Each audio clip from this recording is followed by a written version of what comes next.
Well, we finished. We survived Tropical Storm Debby. The landscape is done.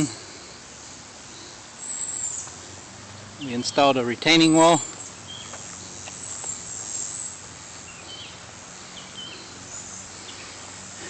The plants with the white blooms are Florida Sun Hosta.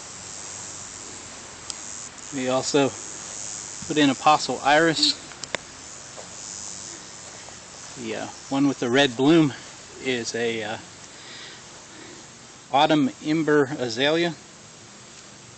There against the house are pink Blush Nandina. And then we have pink Blush Nandina again around the oak tree. And that is it. Garden out.